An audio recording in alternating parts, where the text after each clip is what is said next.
ನಮಸ್ಕಾರ.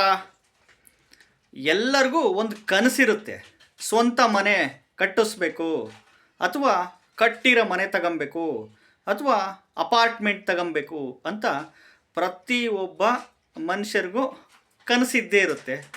ನಾನು ಸ್ವಂತ ಮನೆಯಲ್ಲಿ ವಾಸ ಮಾಡಬೇಕು, ಅಪಾರ್ಟ್ಮೆಂಟ್ ತಗೊಬೇಕು, ಕಟ್ಟಿರೋ ಮನೆ ತಗೊಬೇಕು ಅಥವಾ ಒಂದು ಸೈಟ್ ತಗೊಂಡು ಮನೆ ಕಟ್ಟಿಸ್ಬೇಕು, duplex house, double bedroom house, at least single bedroom ಹೌಸನ್ನು ಇರಲಿ ಅಂತ ಅವರವರು ಇದಕ್ಕೆ ಆಸೆ ಪಟ್ಕೊಂಡು ಕಟ್ಟಿಸ್ತಾ ಇರ್ತಾರೆ. ಇನ್ನೂ ಒಬ್ಬೊಬ್ಬರು 2 ಪೋರ್ಷನ್ನು 3 ಪೋರ್ಷನ್ ಇರಲಿ, 2 ಮನೆ ಇರಲಿ, 4 ಮನೆ ಇರಲಿ ಅಂತಲೂ ಆಸೆ ಪಡ್ತಿರ್ತಾರೆ.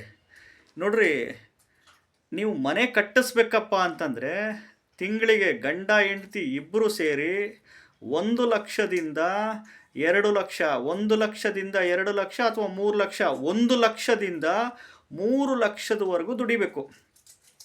ಆವಾಗ ಮಾತ್ರ ಈ ಮನೆ, ಅಪಾರ್ಟ್ಮೆಂಟು ಇದಕ್ಕೆಲ್ಲ ಕೈ ಹಾಕಿ ನಾನು ಬರೀ 50,000 ದುಡಿತಿದ್ದೀನಿ, 60,000 ದುಡಿತಿದ್ದೀನಿ, 2 ಮಕ್ಕಳಿದ್ದಾರೆ, 3 ಮಕ್ಕಳಿದ್ದಾರೆ ಅಂತಂದು ನೀವೇನನ್ನ ಸೈಟಿಗೆ ಲೋನ್ ಮಾಡೋದು, ಮನೆಗೆ ಲೋನ್ ಮಾಡೋದು ಮಾಡ್ಕೊಂಬಿಟ್ರೆ ಜೀವನ ಪೂರ್ತಿ ಸಾಲ ತೀರ್ಸೋದೇ ಆಗ್ಬಿಡುತ್ತೆ.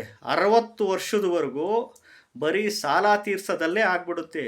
ಏನಾದರೂ ಅನಾರೋಗ್ಯ ಸಮಸ್ಯೆ ಬಂತು ಅಂದರೆ ಲಕ್ಷಗಟ್ಟಲೆ ದುಡ್ಡು ಎಲ್ಲಿಂದ ತಗೊಂಬರ್ತೀರಾ? ಯೋಚನೆ ಮಾಡಿ. ಅದಕ್ಕಿಂತ ಬಾಡಿಗೆ ಮನೆಯಲ್ಲಿರೋದೇ ಒಳ್ಳೆಯದು ಅಥವಾ ಲೀಸಿಗಿರೋದೇ ಒಳ್ಳೆಯದು. ಅರ್ಥ ಮಾಡ್ಕೊಳ್ಳಿ. ನೀವು 1 ಲಕ್ಷದ ಮೇಲೆ ದುಡಿತೀನಿ, 1 ಲಕ್ಷದಿಂದ 3 ಲಕ್ಷದ ಒಳಗಡೆ ಗಂಡ ಹೆಂಡ್ತಿ ಇಬ್ಬರು ದುಡಿತೀವಿ ಅನ್ನಂಗಿದ್ರೆ ಮಾತ್ರ ಮನೆ, ಅಪಾರ್ಟ್ಮೆಂಟು ತಗೊಳ್ಳೋ ರಿಸ್ಕ್ಗಳು ತೊಗೊಳ್ಳಿ. ಇಲ್ಲ ಅಂದರೆ ಆರಾಮಾಗಿ ಬಾಡಿಗೆ ಮನೆಗೆ ಇದ್ದುಬಿಡಿ, ಲೀಸಲ್ಲಿ ಇದ್ದುಬಿಡಿ. ಯಾಕೆ ಅಂತಂದರೆ ಇದು ಕಲಿಯುಗ. ಸಾಲ ಮಾಡ್ಕೊಳ್ಳೋದು ಭಾಳ ಸುಲಭ. ಬ್ಯಾಂಕಿಂಗ್ ಲೋನುಗಳು ಮಾಡಿಕೊಂಡು ಕೈ ಸಾಲ, ಬಡ್ಡಿ ಸಾಲ, ಇಂಟ್ರೆಸ್ಟಿಗೆ ಸಾಲ, ಈ ಮೈಕ್ರೋ ಫೈನಾನ್ಸ್ಗಳಲ್ಲಿ ಸಾಲಗಳು ಮಾಡಿಕೊಂಡು ಸೈಟು ಮನೆ ಕಟ್ಟಿಸ್ಬಿಟ್ರೆ 60 ವರ್ಷದವರೆಗೂ ಕಟ್ಟಿಸ್ತಾನೆ ಇರ್ತೀರ. ಮನೆ ಸಾಲಗಳು ತೀರಿಸ್ತಾನೆ ಇರ್ತೀರ 60 ವರ್ಷದವರೆಗೂ. ಏನಾದರೂ ಹೆಲ್ತ್ ಕಂಡೀಷನ್ನು, ಮಕ್ಕಳು ವಿದ್ಯಾಭ್ಯಾಸ, ಹೈಯರ್ ಎಜುಕೇಷನ್ಸು, ಮಕ್ಕಳು ಮದುವೆ, ಇವನ್ನೆಲ್ಲ ಮಾಡಲಿಕ್ಕೆ ದುಡ್ಡುಗಳು ಬೇಕು. ಆಮೇಲೆ ವಿಲ ಎಷ್ಟೋ ಜನ ನೋಡಿದ್ದೀನಿ ನಾನು. ಸಾವಿರಾರು ಜನಗಳನ್ನ ಯಾಕನ್ನ ಕಟ್ಟಿಸಿದ್ವೋ ಮೈ ಮೇಲೆಲ್ಲ ಸಾಲುಗಳು ಮಾಡ್ಕೊಂಡು ವಿಲ ಒದ್ದಾಡ್ಬಿಡ್ತಾರೆ.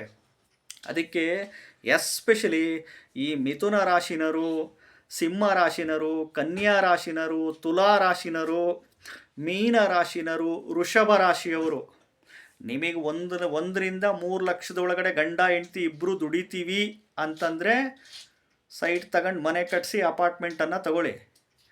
ಅದೇ ಏನನ್ನ 50,000 60,000ದಲ್ಲಿ ದುಡಿದು 2 ಮಕ್ಕಳಿದ್ದಾರೆ, 3 ಮಕ್ಕಳಿದ್ದಾರೆ ಅಂತಂದರೆ ಬರೀ ಓದ್ಸೋಕ್ಕೆ ಆಗುತ್ತೆ.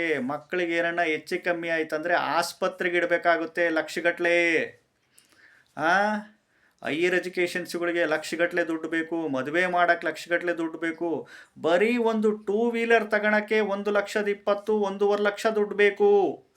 ಕಾರ್ ತಗೊಂಡ್ರೆ ಲಕ್ಷಗಟ್ಟಲೆ ದುಡ್ಡು. ಬಂಗಾರ ಎಲ್ಲಿ ಮಾಡಿಸ್ತೀರಾ, ಒಡವೆ ಎಲ್ಲಿ ಮಾಡಿಸ್ತೀರಾ, ಸೈಟು ಮನೆ ಎಲ್ಲಿ ಕಟ್ಟಿಸ್ತೀರಾ, ಹೈಯರ್ ಎಜುಕೇಷನ್ಸ್ ಏನು ಮಾಡಿಸ್ತೀರಾ, ಮಕ್ಕಳು ಮದುವೆ ಮಾಡೋಕ್ಕೆ ಸಾಲ, ಆಮೇಲೆ ಮೊಮ್ಮಕ್ಕಳು ನಾಮಕರಣ ಮಾಡೋಕ್ಕೆ ಸಿಸೇರಿಯನ್ ಮಾಡ್ಸೋಕ್ಕಾಗಲ್ಲ.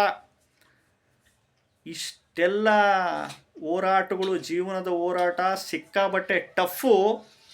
ಸರಿಯಾಗಿ ನಿರ್ಧಾರಗಳು ತಗೊಂಡು ಹೋಗಿ ನೀವು ದುಡಿಯೋ ಶಕ್ತಿ ಇದೆ ಅನ್ನಂಗಿದ್ರೆ ಮಾತ್ರ ಸ್ವಂತ ಮನೆ ಮಾಡ್ಕೊಳ್ಳಿ. ಇಲ್ಲಾಂದರೆ ಬಾಡಿಗೆ ಮನೆ ಲೀಸಲ್ಲಿ ಇರೋವರೆಗೂ ಇದ್ದು ನೆಮ್ಮದಿಗಿದ್ದು ಬಿಡಿ.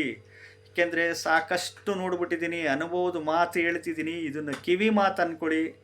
ವಿಡಿಯೋ ಇಷ್ಟ ಆದರೆ ಲೈಕ್ ಮಾಡಿ. ಹೊಸದಾಗಿ ವಿಡಿಯೋ ನೋಡ್ತಾ ಇದ್ದವರು, ಮೊದಲನೇ ಬಾರಿ ವಿಡಿಯೋ ನೋಡ್ತಾ ಇದ್ದವರು ಚಾನಲ್ ಸಬ್ಸ್ಕ್ರೈಬ್ ಮಾಡ್ಕೊಳ್ಳಿ. ನಮಸ್ಕಾರ.